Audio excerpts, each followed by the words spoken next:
all these institutions have been able to exist for so long because they were leveraging information asymmetry. And right now, all these institutions are like crumbling up in front of our faces because everybody has access to free-flowing information and truth. We are living in a gap between the old world dying and the new world being born. And that gap is just getting so much wider.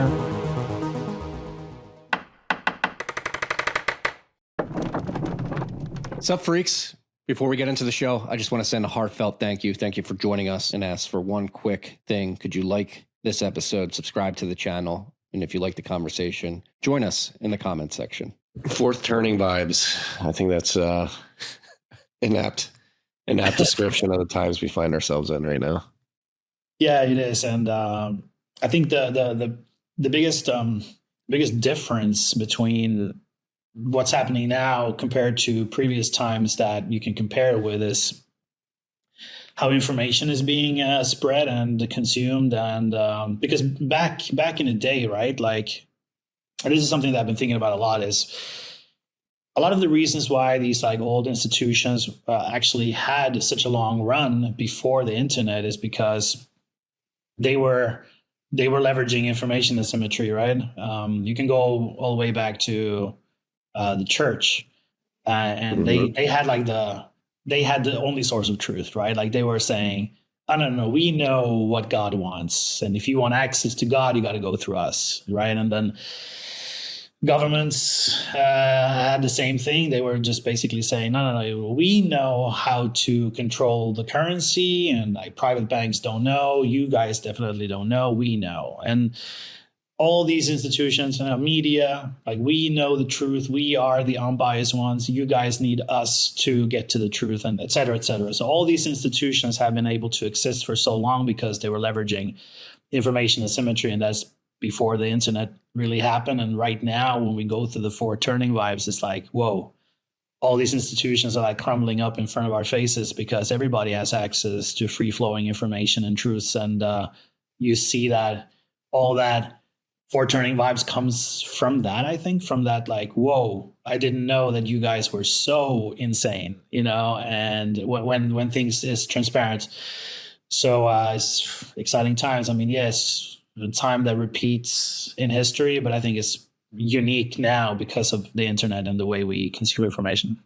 That's what I was going to bring up. I think I've said it a couple times on the show, but I think the internet age, whether it's the fourth turning, the sovereign individual, I think the sovereign individual, probably the most prescient description of what's going on now. But everybody talks about like, oh, it's like America is like the Roman Empire of modernity, and it's going to have a similar downfall. And I'm like, the internet is always that variable in the back of my mind. It's like I think it changes things moving forward in a way that, or yes, there may be some parallels and similarities to civilizations of history, but I think the internet variable changes things moving forward, particularly the speed with which things happen.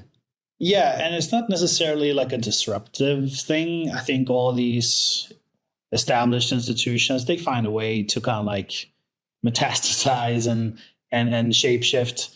Because I come from, like, I started my career in the music industry, right? And I was working at Universal Music as a product guy, and that was in the mid-aughts, late aughts, like 2007-ish. And I grew up in Norway, so I was working at Universal Music Norway, and in Sweden, the Pirate Bay guys were like doing their thing, and at that time they were being sued left and right by like Hollywood lawyers, music industry lawyers and stuff like that. And they were kind of like attacking the Pirate Bay guys in a way that showed how stupid and ignorant they were, because they were like, we got to shut this site down, like thinking like, okay, if we shut this website down, that's going to fix it. So they were like totally, they didn't know how to attack it. Right. And I was in Universal Music having these conversations with people inside. I remember these like conference calls that we had with the London headquarters and stuff. And they were all just focused on destroying, quote unquote, the Pirate Bay, instead of like, okay, what about taking a look at this technology and see why is this so successful and how can we potentially leverage it? I tried to say those things like, hey, we should maybe leverage torrenting to release like low bit rate singles or snippets of albums before we release them for real to get people excited. And they were like, no, we got to like shut it down completely. And then later on, like I rage quitted the industry as a result of that. But later I saw that they essentially bend the knee to the torrenting technology.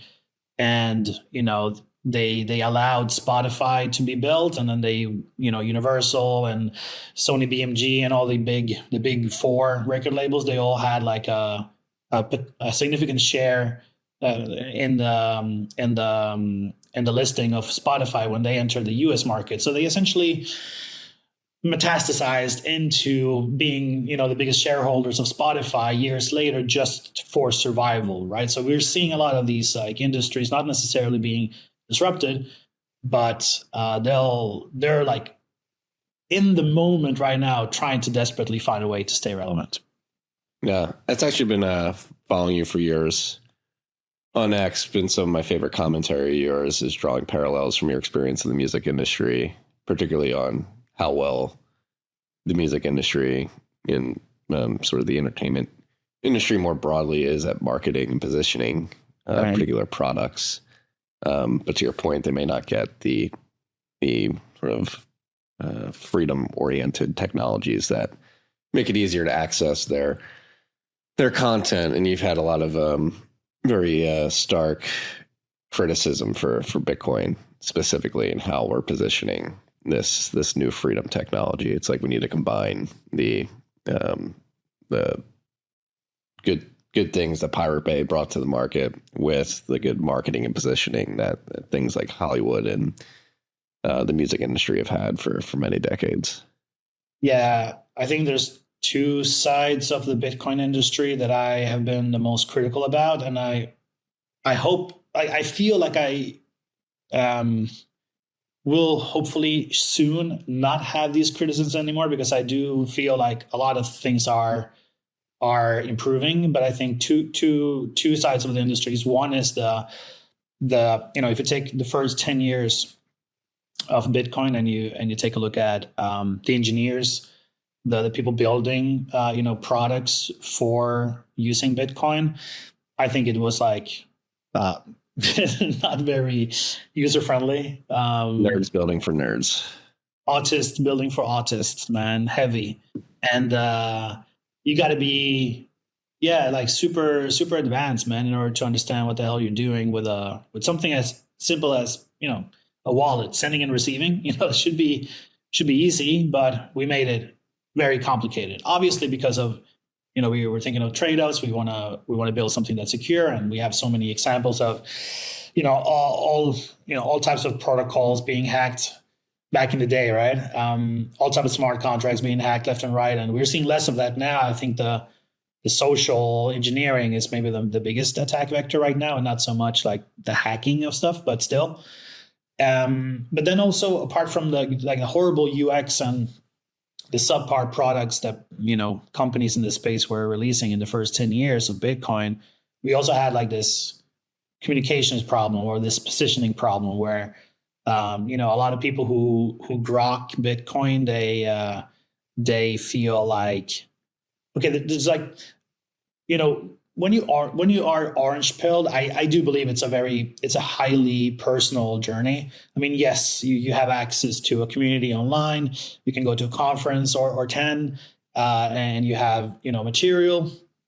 But you are essentially unlearning a lot that you thought was true, and that's a highly personal experience. At least it was for me, and I think a lot of people do.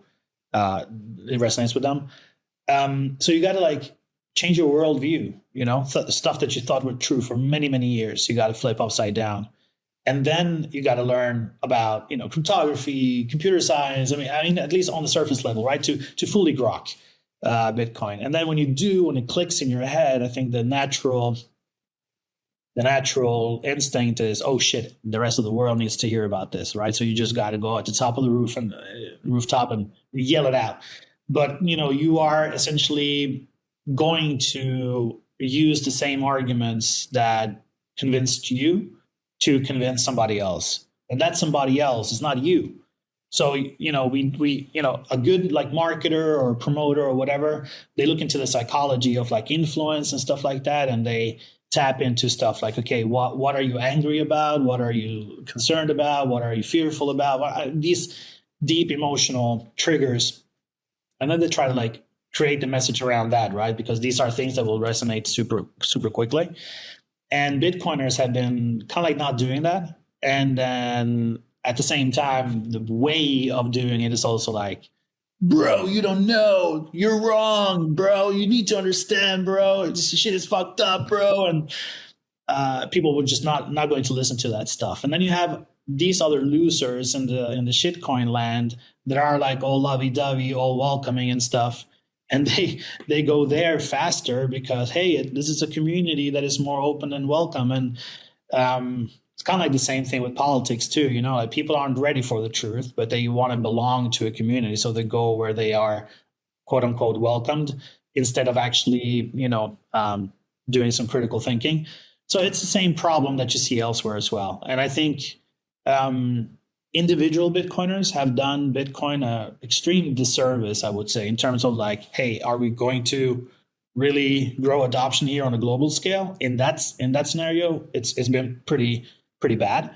But now I think there's just like a lot of interesting companies that are just creating great products that they really think about brand, they think about design, they think about delightful experience and stuff like that. And I think through those companies, I think we have a really bright future. And I think all the stuff that I've been, bitching about on X and here for the last 2-3 minutes is hopefully a thing of a previous generation or a previous era of Bitcoin. So who are the companies that you think are doing it right, that you're excited about? And what do they focus on in terms of presenting the user? Top of my mind, I think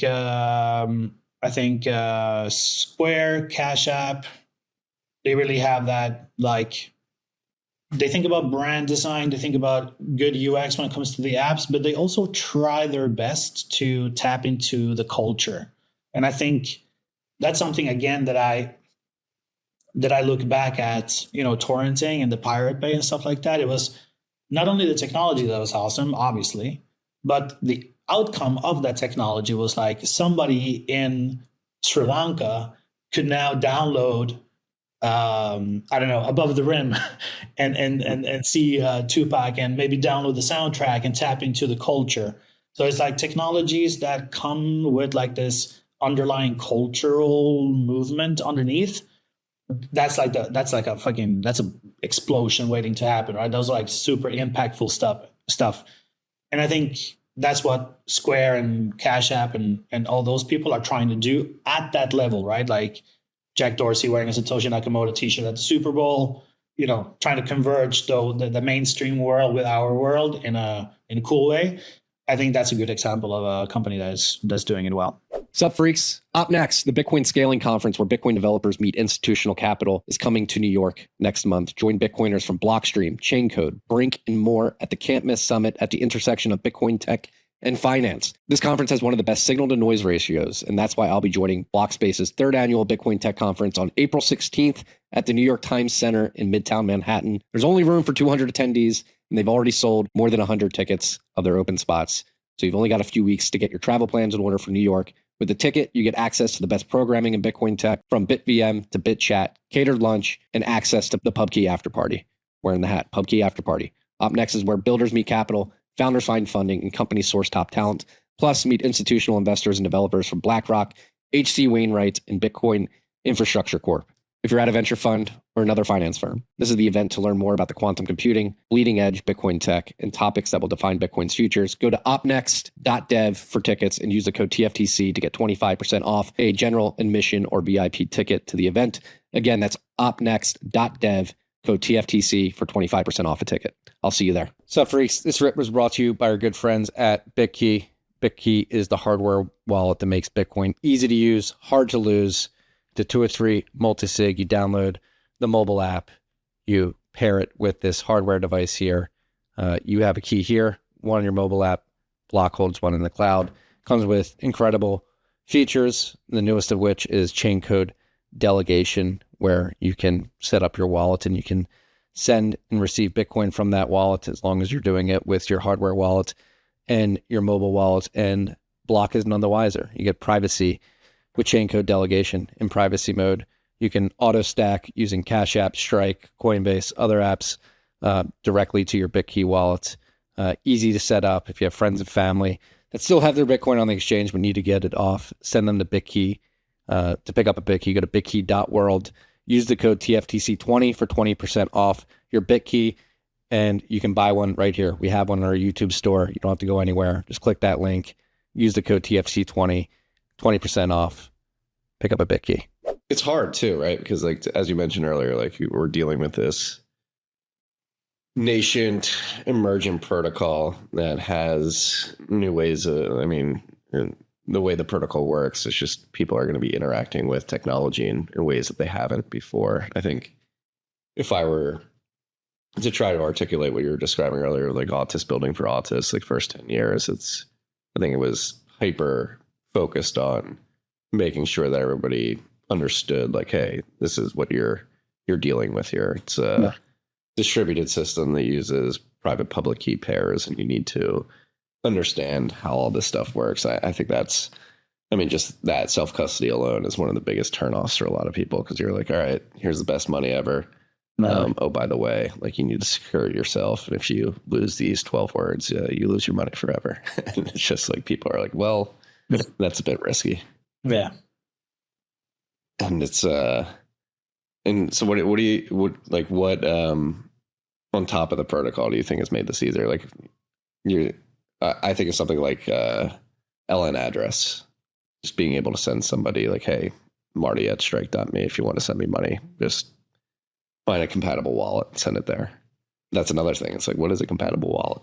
We're getting into like all these UX issues, standardization issues that emerge too. But to your point, I do think we're definitely getting better at it as time goes on. But I think the time is of the essence here, right? Like, I think considering everything going on in the world, the fourth turning vibes that we started the conversation with, like I truly believe in what I have been doing, what I've been doing for the last 9 years, is to educate people and try to get Bitcoin into as many hands as possible.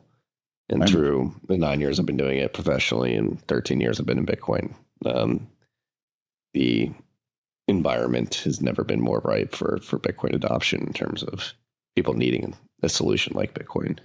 Oh yeah, no, 100%. And also let me thank you as well for being part of my own, journey. I remember like when I was looking back at the DMs on X, and there was like something from like 2019 or something was there, and I mentioned something about listening to a pod with you and Alex Leishman, and there was like a I don't know, 3-minute segment where you were talking about Virginia and like the New England and how the economies became, like circular economies, and these like, Virginia and the new colonies emerged. And that inspired me to write a blog post about it, and I sent it to you, and you were like, yeah, great, cool. And I sent it to Park Lewis, I sent it to Leishman, and everybody was super, super friendly, and they gave me feedback on the article that nobody read, except for maybe you, Leishman, and Park Lewis, and 5 other crazy ones that were following me back then. But, that has been instrumental to my personal journey, so thank you. But I think in 2019, I had that same fear, and it's only been intensifying in the 7 years that has passed.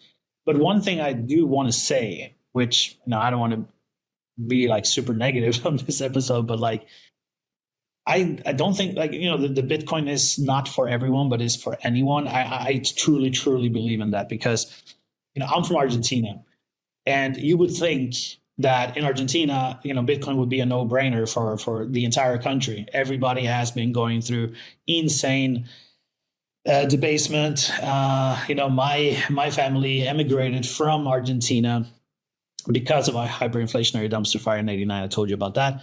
And then another crazy one happened in 2001.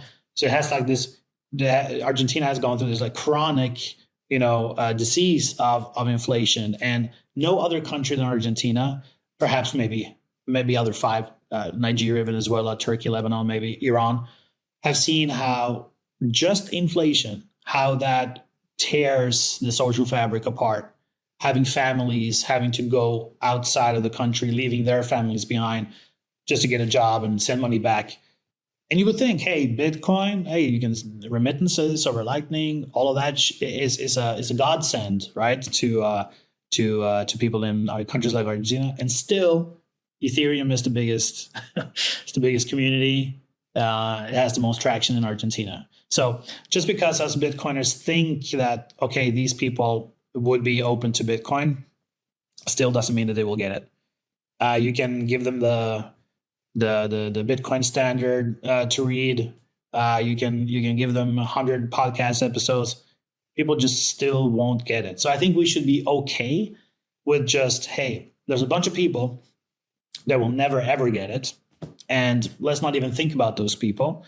And then try to tap into the cohorts around the world that might need Bitcoin for very different reasons. And this is also related to the information asymmetry that we're going through right now, because you would think the abundance of information would make more people understand Bitcoin more. The reality is there's so much noise, there's so much like low signal out there among the noise that somebody who has to work 2-3 jobs because of inflation to keep, food on the table, don't have time to get deep into anything. So they, you have heard, and you probably met, hundreds of Uber drivers who are just like Shiba Inu maxis, but they think Bitcoin is whatever old tech. Is because they barely read anything. So pockets of the internet will now be in different cohorts online, consuming very different content.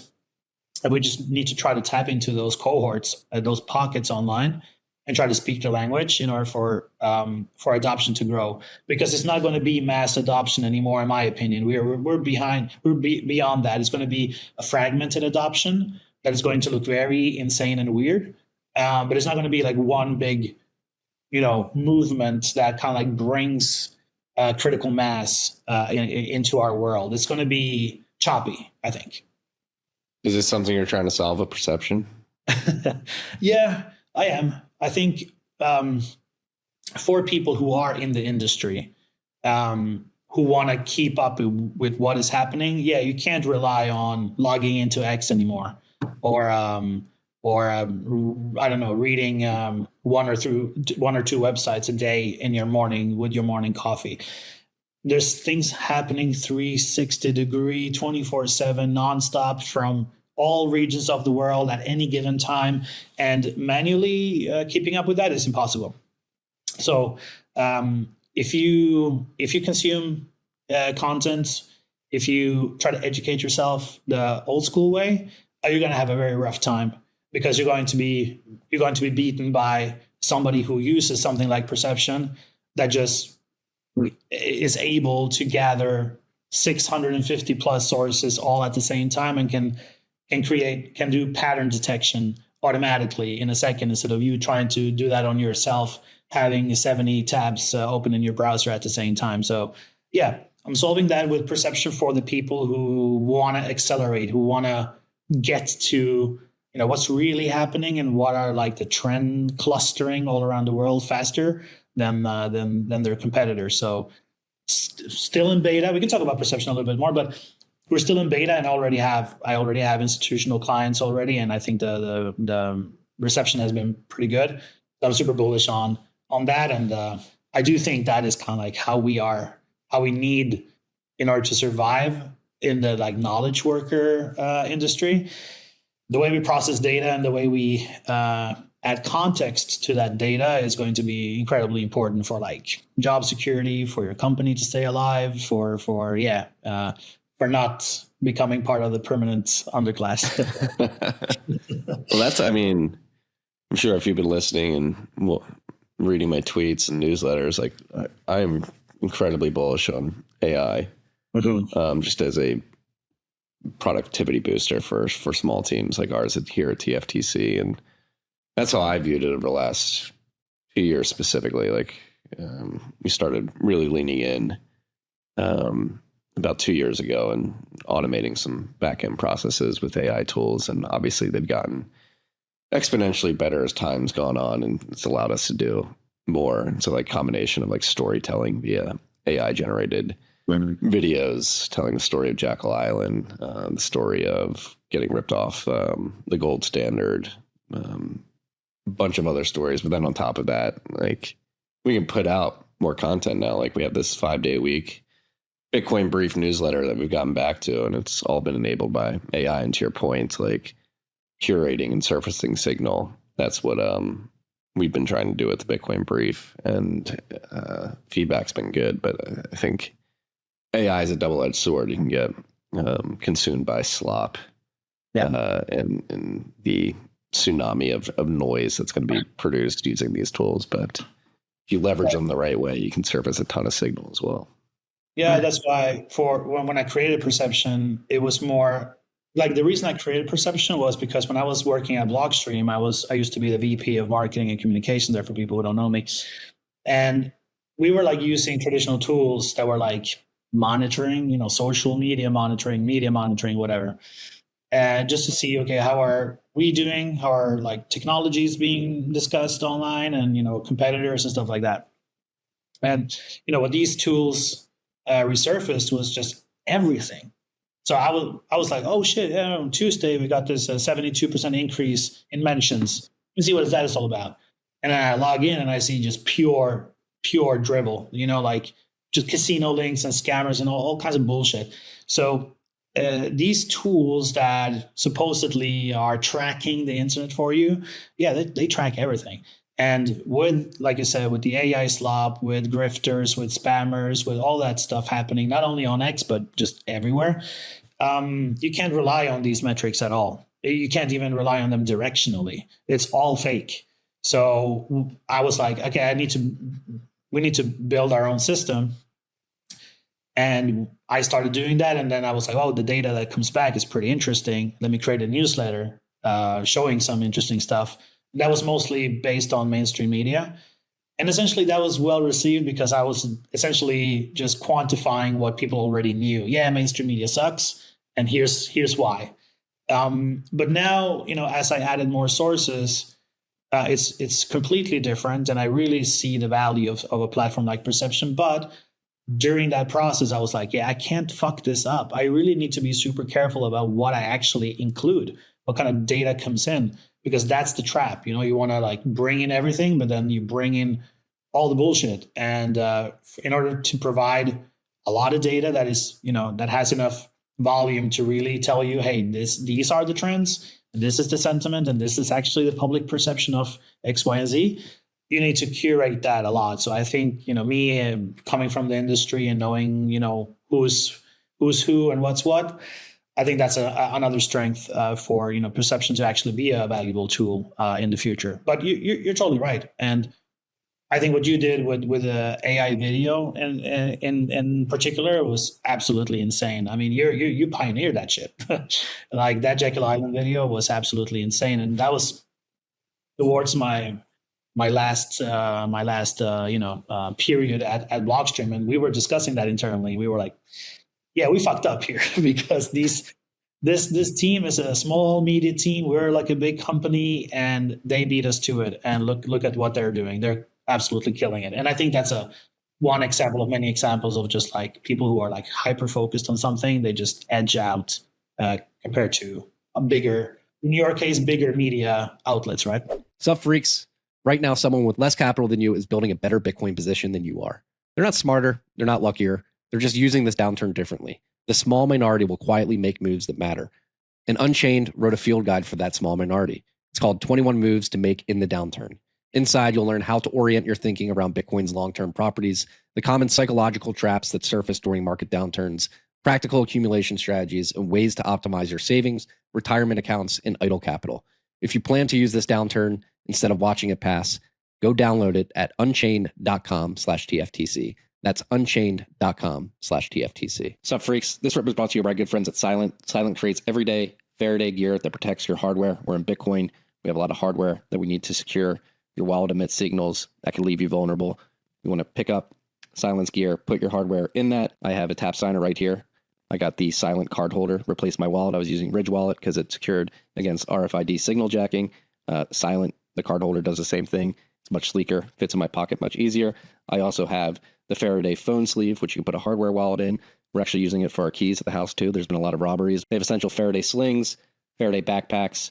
It's a Bitcoin company. They're running on a Bitcoin standard. They have a Bitcoin treasury. They accept Bitcoin via Strike. So go to slnt.com/TFTC to get 15% off anything, or simply just use the code TFTC when shopping at slnt.com. Patented technology, special operations approved. It has free shipping as well. So go check it out. Thank you, number one. But number two, it goes to your point of what you were just describing, building perception. Like, you have a ton of context, personal context of like where the signal is in the space. And similarly, like that's like I've been building my Bitcoin Twitter list since 2012, I think, or 2013.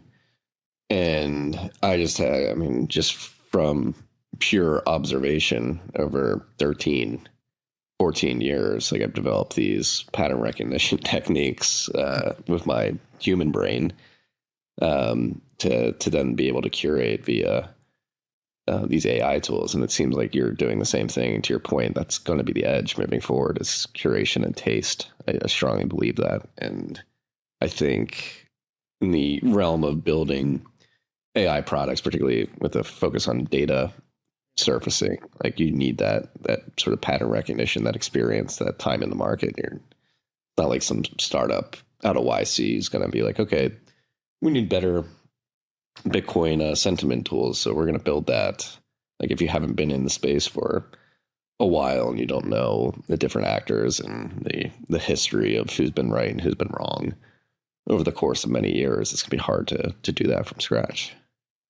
Yeah, totally. It's and now we are really like in that top of the wave, I think, where we either fall off the surfboard or we actually ride the wave to the end, where we are confronted with so much information and how do we make sense of it. And as a professional working industry, you're not going to do that manually. But then for us who build tools around that, yeah, we're kind of like, we're doing it now. But I'm very curious to see how like information in general is going to look like in a year from now, 2 years from now, 3 years from now. It's going to be something we need to tweak and adjust really fast and be super nimble, I think, because listen, perception has been in beta for 6 months. I quit Blockstream 6 months ago, so it's not even been a year, half a year. And when I exited and I announced me leaving, and I was like, hey, this is now available for beta, that product doesn't exist anymore. And that was like a tracking tool. You log in through a dashboard, and then you kind of like create charts, and you can create like a spaces where you can drag stuff from a cluster into a sheet, and then you can kind of like run some analysis models on it.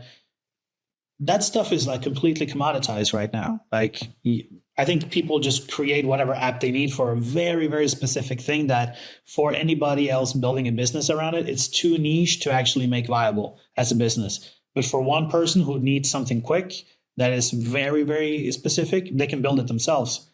So apps and front ends and UIs is just completely commoditized.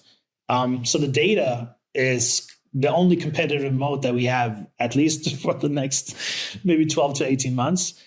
And it's about how, what you do with that data, just in Perception's case, it's a curated feed, but this is a mass volume, but it's very curated. I'm very careful about which Twitter account goes into the database, what tweets go in. And then I do the trend analysis. Then I do, analysis of earnings calls to see whether leadership is evasive or not. I grade them. I take the questions that they're being asked and are they evasive or not. And then I run the alpha of the stock price versus the evasiveness versus BTC price. So it's a lot of stuff like you need to kind of be part of the industry to know, hey, this is something that is unique that people really want, and then offer it to them. But that's like in the 5 months that I've been doing this, I had to toss away an app and just put all of that data and all that analysis through LLMs. So now perception is the data, it's the narrative intelligence, but you can access it directly on ChatGPT, on Claude, or Google Gemini. And people are like, whoa, that's interesting. So now I do way more demos. Prospects are actually, super engaged, and my users are upgrading, or like they don't churn, because all of these people, they are already using these AI tools and just plugging perception into that. They know it's really powerful and impactful, because if you try to do the same with the native intelligence that Claude and ChatGPT or Perplexity has, it's going to be surface level still. There's the depth of data, the niche, and then where I plug it into, that is kind of like the competitive moat right now. But who knows in 6 months how this whole thing is going to change. So it's a crazy time to be alive. Right. No, I think you like the quick pivot to just direct injection, looks like via plugin or like APIs. Like I came to the conclusion like 2 months ago after downloading OpenClaw, because to your point, it's like we're projectionists now. It's like, hey, if I need a dashboard to look at something or a deck or a report, I just tell my agent, like, hey, pull all this data that you have access to, like look at it over the last week, last 2 weeks, last month, and give me a report on how we're doing, and boom, it's there. It's like I don't have to go into a dashboard or anything, just does it. And so I think the world is moving towards just like these agents are going to do things for you, and they just need access to good data, and they don't need a front end for that. They just need to plug into the data source directly, whether it's API or plugin, whatever it may be. Well, how confident are you that Bitcoin is going to be the preferred? I mean, I know that the BPI, the Bitcoin Policy Institute, they did research, and they concluded that Bitcoin was the preferred currency to be used by these agents. But in terms of like the people, the humans who are going to build agents and companies around agents, what do you think? Are they going to prefer Bitcoin or Ethereum, or where do you stand on like how Bitcoin plays into this whole future? It's funny. I just recorded with Matt Corallo last week, and we published that episode on Saturday. This is all we talked about. Is he and Callie have been talking for weeks. Let me shut my door. I get my infant crying in the background. They were having a discussion on X like a month ago about, hey, if Bitcoin is going to be the native currency of the internet, now's the time to begin building the infrastructure, because everybody's starting from zero with agentic payments. This is a new technology. None of the infrastructure exists for them yet, so we got to go build it. And it seems pretty clear that credit and debit cards aren't going to be the solution due to all the risk associated with handing over that information to a robot. And so to answer your question, I think the jury's still out. And I think I spoke with Callie too last week as well. So the culmination of my conversations with Callie, Matt, is like, it's up to people to go build it, right? Like and it's never been easier to do it with these AI tools. Exactly. And so I think the demand side is there in terms of Bitcoiners who are sort of on the cutting edge of this agentic economy that's emerging. I would argue that the population of Bitcoiners using these tools, like the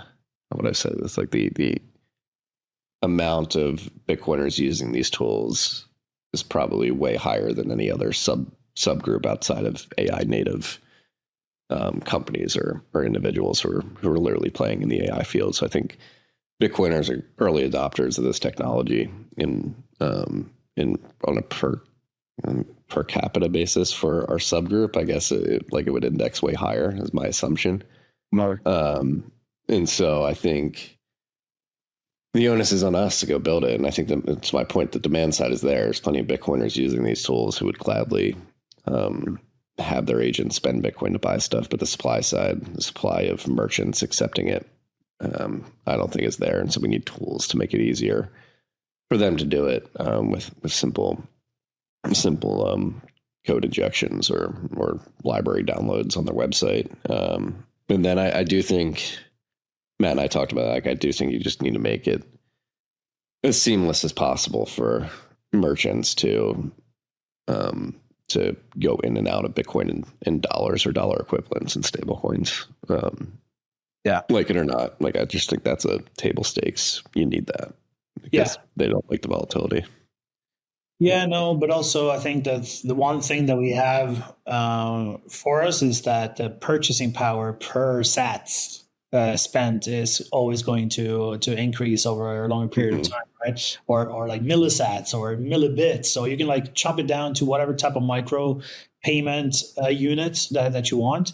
The purchasing power will always be greater and greater. So you want to have agents equipped with a currency that works that way and does not do the inverse programmatically over time and just lose purchasing power, which, in Argentina, at least, the worst money always is the first one to be used. So, in Argentina's case, it's dollar being Bitcoin here in this example. Like the dollar has always been the strongest currency and the peso has been the shittiest. So whenever you get your pesos, you just want to spend it right away. You don't want to hold that, right? And then whatever you don't spend from that, like monthly paycheck, for example, you put that into a dollar account and it can rest there for a little while. Yes, that also deprecates in value, but not as fast as the peso.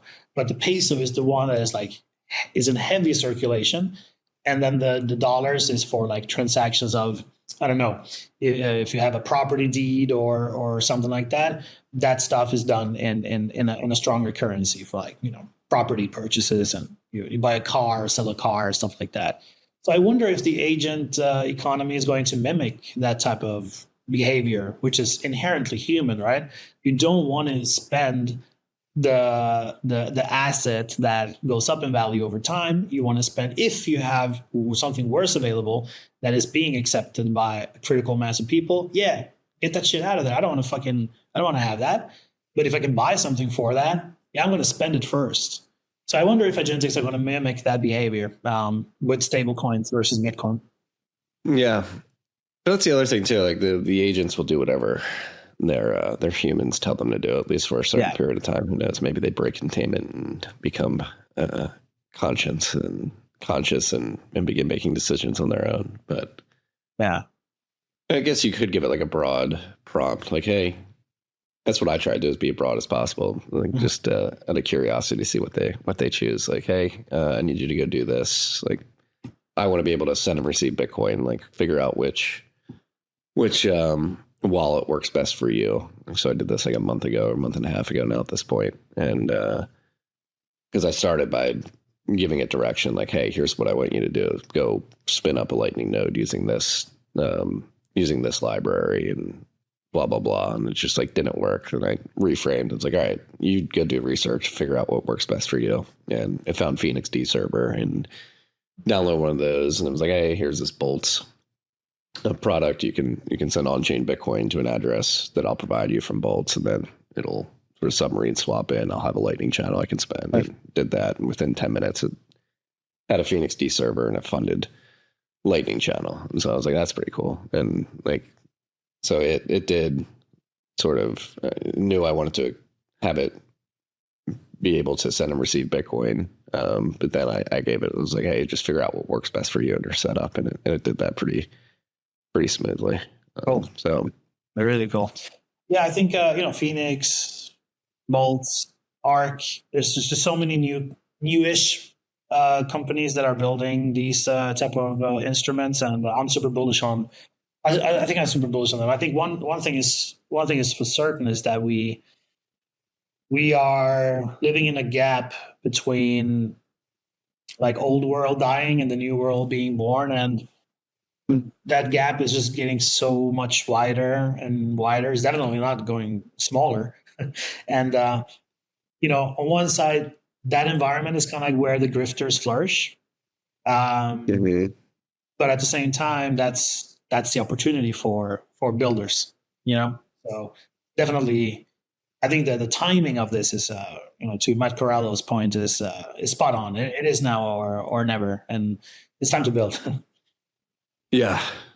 No, and I think the other thing playing in Bitcoin's favor is like you just have this interoperability between all the disparate sub protocols in Bitcoin, whether it's Lightning, Liquid, Arc, Spark, state chain implementations beyond Spark. Like it just all works together. Whereas in the competing world of stablecoins on different chains with different sort of issuers at the bottom of the chain there, I could see it introducing friction. And I said this on the episode I recorded with Matt Corallo, and then I talked with my good friend Matt Odell about it. And he's like, no, the clanker will just figure it out. Like, yes, it may be a bit complex to have stable coins on one chain, then need to bridge it somewhere else to be able to send to somebody who's using a different stablecoin protocol. But you literally just tell your agent, like, figure it out, and it will discover Uniswap and figure out how to get the right stablecoin to the right place. And then that comes with a bunch of fees. Like, so I do think the interoperable nature of the Bitcoin protocols that are being built on top of the main protocol does afford us an advantage from a UX perspective. I do still think, one major trap that we cannot repeat as a Bitcoin industry is the, we will figure it out, or build it and they will come type of thing. That has been such a big part of Bitcoin, I think, because that is the autistic engineering way of thinking, right? Bitcoin is superior. They will come as long as the tools are available. Not really, right? Because you have a fucking apparatus of so many people, deep pockets, that are wanting to take market share from Bitcoin, and we are up against them. They're super organized, super well funded, and we start off at ground zero together at the same time. But man, do these people have more organized,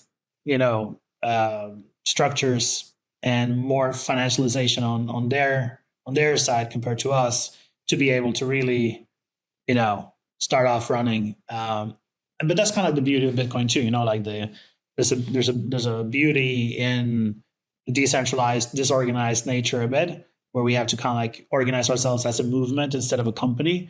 But that is also, in this day and age, speed is so fucking important that I just wonder that will the grifters take the attention first and have the market share of attention first, so that everybody who knows about agentic economy will think, okay, that's a stable coin thing, instead of that's a Bitcoin thing. Even though maybe a year after, we will actually have built superior tools because we're just more careful and more slow when it comes to building, though, right?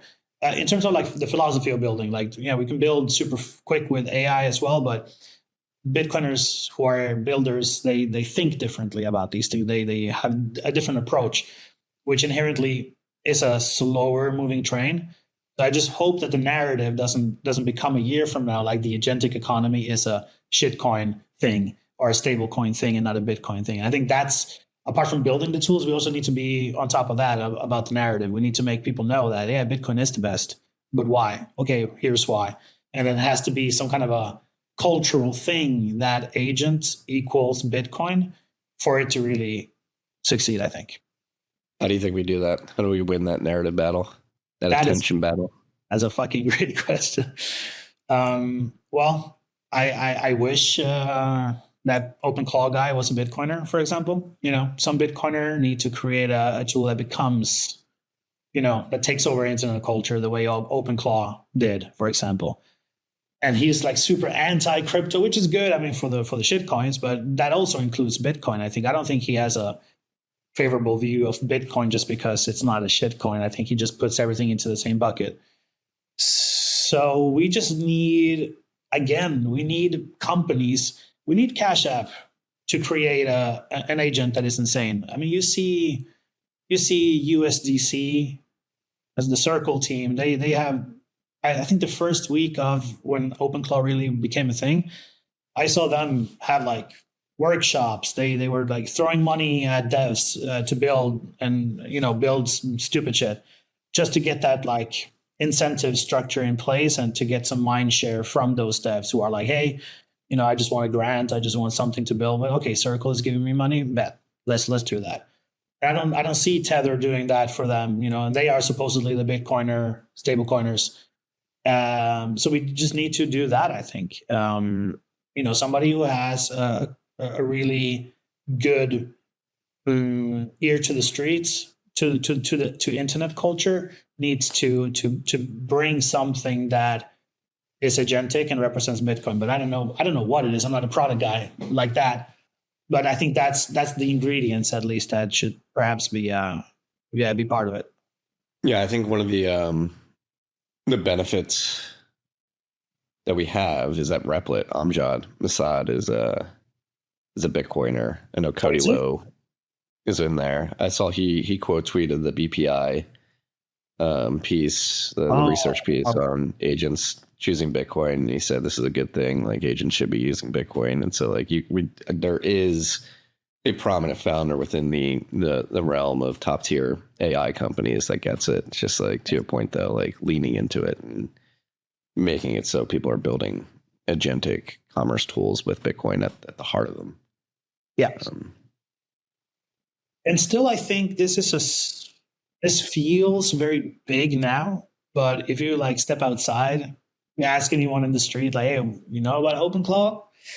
They're like, what the fuck are you talking about? And it feels very big, feels like the future, but it's still a very small like fraction of everything that's happening in the world, right? So I think this is something that speaks to what I believe is the future of Bitcoin adoption in general, which is it's going to be fragmented, because all these people who are building agents, who are using AI, who spend fucking thousands on Mac Minis, it's important that they know about Bitcoin and they use Bitcoin in those tasks. And then when that segment becomes even bigger, Bitcoin has a strong foothold in it. But still, there's a bunch of people who have absolutely no clue about even what ChatGPT. Well, maybe not ChatGPT. They have like 1 billion users. But if you ask them like what's Claude, what's Claude Cowork, they have absolutely no idea. So these things seems bigger than they think because they occupy our timeline so much. But we still have so many stories to tell when it comes to Bitcoin about other shit. Boring stuff like, hey, purchasing power. That's a huge value prop.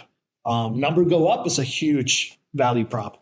So we still gotta, and now with all the institutions, all the financialization of Bitcoin, that's another segment as well that is completely separate from the agentic economy world, which is completely separate from the cypherpunk thesis, which is completely separated from payments and infrastructure around that. So I think we just got to be on top of our game and find our niche, and then together as a fragmented community, will bring adoption forward. But I think a lot of Bitcoiners need to understand that future adoption will look like a bunch of people that you don't agree with are going to find tremendous value in Bitcoin, and you gotta be cool with it.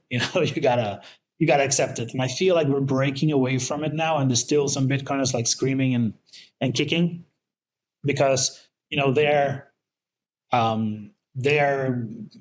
conviction, which is based on very specific things, they're seeing a lot of people being convicted about Bitcoin too, but for completely different, maybe even opposite things that they believe in. And there's some kicking and screaming with that. But I think that's a sign of, I think now Bitcoin has now exited this like monoculture, and has exited the monoculture and is now being adopted in different places, and that's the fragmented adoption that we're going to see in the future. And we need to forget about like mass adoption as one movement.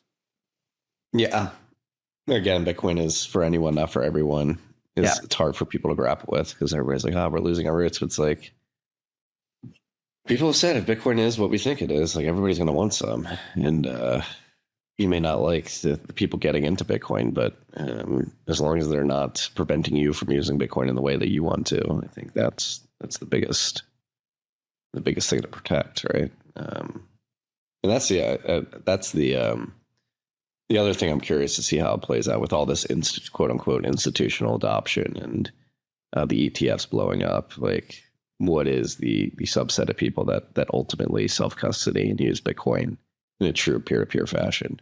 And I think the agent economy is actually a massive benefit towards that direction, because you can't use ETF shares to pay for things in the agentic economy. Like, people are going to have to figure out how to get access to actual UTXOs and put Bitcoin in a Lightning channel or in an eCash mint to actually spend if they want to participate in this agentic economy using Bitcoin payments. Yeah, I think that's true.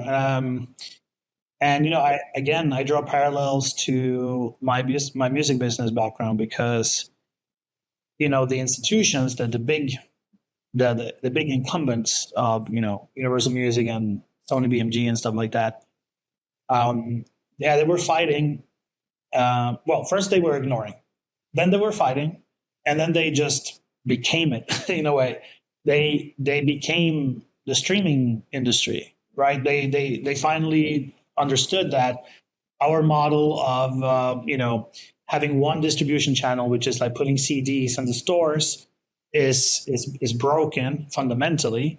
And what the fuck do? We can't fight them. We have spent millions and so many years becoming irrelevant in the process of fighting them, that we gotta embrace it somehow. And I feel like we're seeing that this is the first wave, this like institutional wave of these institutions knowing what's up and adopting Bitcoin in this fashion because they want to stay relevant, and they want to offer a wrapped product the same way Spotify's offering wrapped MP3s in a platform for you. It's not the real deal. You're not buying the music, but it's a contract, and many similarities between that as well. Yeah. What's the number one thing that we could learn from the positioning of the music industry and how well they do that for Bitcoin? Well, I think when you're dealing with a technology that is highly disruptive, you can either think that the way that you made money for so many years is still valid, or you can try to be a little bit more pragmatic about it and adapt quickly. And adapting quickly is not for everyone. Bitcoin is not for everyone. So you just got to find those minds. Maybe it's a generational thing too, right? You get wrapped in like habits, sunk costs, which is very, very hard to get out of. But I do think that the most important thing about torrenting or the Pirate Bay is that it still exists today. You don't have to go to Spotify necessarily. If you want to go to Amazon Prime or Netflix or anything like that to watch a movie, you can do it, but you do it out of convenience because it's a trade-off that you accept. But if you really want to like download the movie or download an album and carry it with you and listen to it whenever you want and don't have to pay anything for it, there's still that alternative. And depending on how big this institutionalization of Bitcoin is going to be, and by the looks of it, if you take a look at like people who self-custody, like for real, versus people who are just buying into the IBITs or any other ETF derivatives, it looks like there's a big, it's a big crossroads that we're going into right now. And a lot of people with a lot of capital are going into the direction of giving away custody. But the real people who do know, that are also part of that, they do understand what self-custody means and what it really, not only because of protection of or account being freezed or anything like that, it's actually related to the price action. How many people actually self-custody Bitcoin the real way. These people do understand it, but they are a minority. And to be honest with you, I think they're always going to be a minority. I think a lot of people are just going to be part of Bitcoin in this way. And I'm not mad. I think the important thing is that at least they can understand Bitcoin from a very simple perspective of, hey, fiat inflation is accelerating. We are in a forward turning. I need to preserve my purchasing power, and I understand at least the monetary principles of Bitcoin. For me to invest in something like IBIT to protect my purchasing power, hey, at least a little chunk of the Bitcoin philosophy landed. And and I don't expect everyone to get everything about Bitcoin at the same time. This is how adoption looks like. So if there's any, to answer your question, sorry for the rant, but if it's my one lesson from the music industry is that streaming became the norm and the pirate-based torrenting became the French. Probably the French will be self-custodial solutions still, and custodial solutions will be bigger. But the important thing is that both can exist. The problem is when, the forces, the powers that be try to like change anything inside the protocol, or some laws or jurisdictions are, completely hostile against self-custody. That's an issue. And I don't see that happening. And I think the institutionalization of Bitcoin is partially the reason why Bitcoin self-custody is not outlawed. But it's a deep topic, man, because any law can be passed any day, to give up your self-custodial Bitcoin anyway. So let's see. It's a pull and push game. Yeah, self-custody is the red line that we have to defend. Definitely. And going back to like the generational thing, like the boomers have all the money and the zoomers are completely nihilistic. So it's like that's been a area of focus on this show throughout the last year, is like getting, because if I look at the demographics of people that listen and watch this show, it's older than me. Like the biggest cohort's 35 to 45, and it's 45 to 55, and then it's 25 to 35, but then it jumps back up to like 65, and then if you go to 18 to 25, it's like literally 1% of our audience is in Generation Z, and it's just a question that nags at me. It's like, what are these younger folks consuming? What is their view on this? And from my observation, it seems very nihilistic, and they don't have much hope for their future, which is incredibly disheartening. But if we do have this, all the institutions are talking about this massive wealth transfer from the boomers to millennials, and Gen Z is on the precipice. And as that's happening, how many people within the younger generations, millennials, Gen Zs, and Gen Alpha, to a certain extent, can we successfully convince, like, hey, like, you need to adopt the money of the future in Bitcoin? And I think with Gen Z, I don't even want to say we're failing, because it doesn't even seem like they're tapping into the show. At least there's other people that are doing other forms of content. I think like what Julian Figueroa is doing with his videos is very, very good to reach that generation. But this style is not the type of style that Gen Z is consuming. No, and I think I have a little experimental YouTube channel that I started almost 30 days ago. It's been almost a full month, and I just do shorts. So I go on TikTok and I go on YouTube Shorts, and it's purely shorts, 1-minute clips. And I'm trying to kind of like I don't talk about politics, I don't talk about money, but I do it in a very indirect way. So I bring a lot of like philosophy and history to talk about politics and money, to kind of like bring more people into Bitcoin and more conservative right-wing politics, right? But I don't want to be obvious about it, because I want to do it in a sly roundabout way. And I was looking at my analytics, and it's actually it's not blowing up, but it's 200 subscribers already. I've gotten 45,000 views in less than 28 days, so it's good. I was like, okay, this is bullish. And I look into the demographics of that, is like 45 plus, and my biggest is 65 plus. So I'm reaching like not the people that really needs to hear it, but these are the people who have gone through some life experiences, and certain things click in their head, and they have more life lived to understand deeper concepts. And young people today, I think, when you look at it's about OnlyFans and Polymarket. It's like, dude, we're going right back 100 years to the 1910s and 20s, where it was all about prostitution and gambling. So it's like we're just like fucking status quo 100 years after. Great. It's just yeah. It's disheartening, but we're gonna win. You gotta be positive. And I think that's, of course, the most bullish thing within Bitcoin is that there's individuals like yourself, like myself. Like I'm never giving this up. Like I'll keep showing up, recording podcasts, writing newsletters, educating about people about Bitcoin on X and YouTube day in and day out. And that's one thing I've realized is that it's not going to be an overnight success. No. And I think just consistency and showing up and telling a consistent message for many years, I think that's what converts people the most. Is they're like, oh, I did fall for the siren calls, shit coins, and go down this path. And you've been pretty steadfast about being consistent with your message. And it turns out that was right. And I think it's sort of like a yeoman's journey to just show up and make sure that the information's getting there and it is consistent and clear. 100%.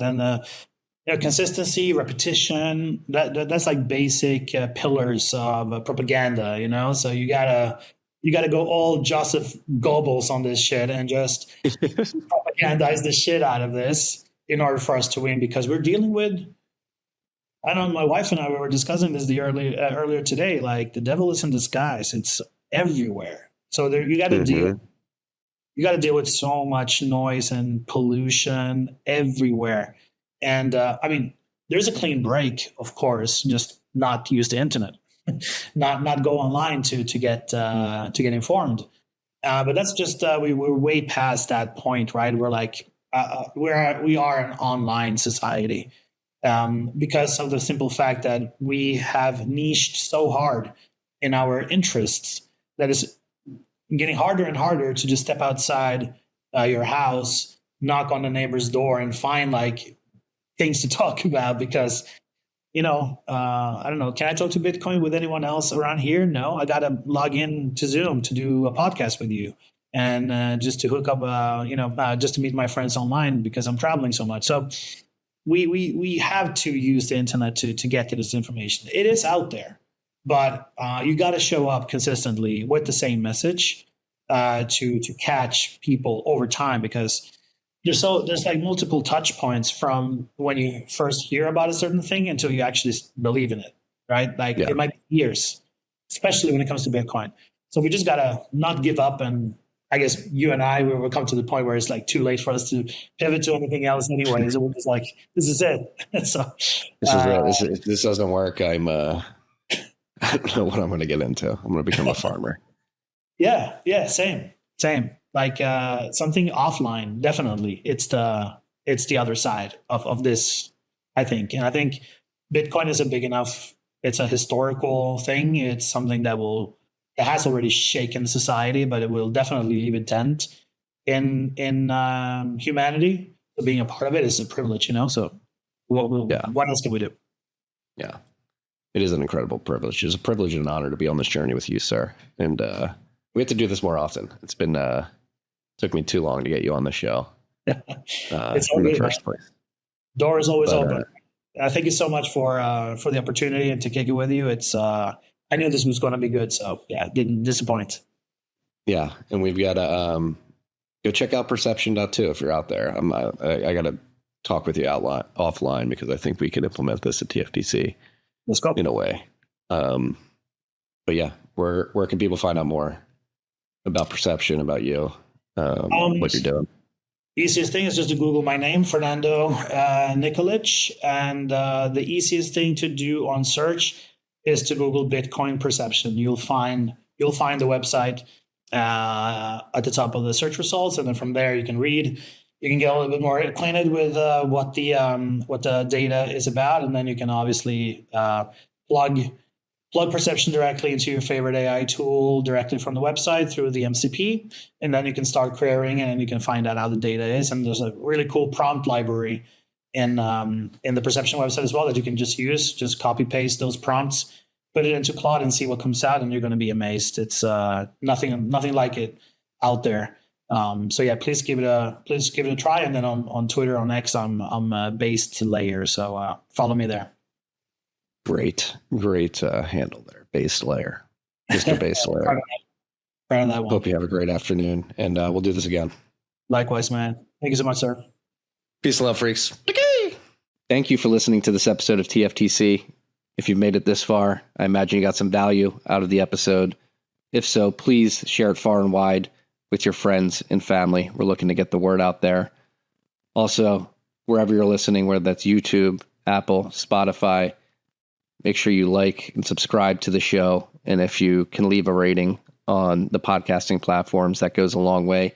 Last but not least, if you want to get these episodes a day early and ad-free, make sure you download the Fountain podcasting app. You can go to fountain.fm to find that. $5 a month gets you every episode a day early, ad-free. Helps the show, gives you incredible value. So please consider subscribing via Fountain as well. Thank you for your time, and until next time.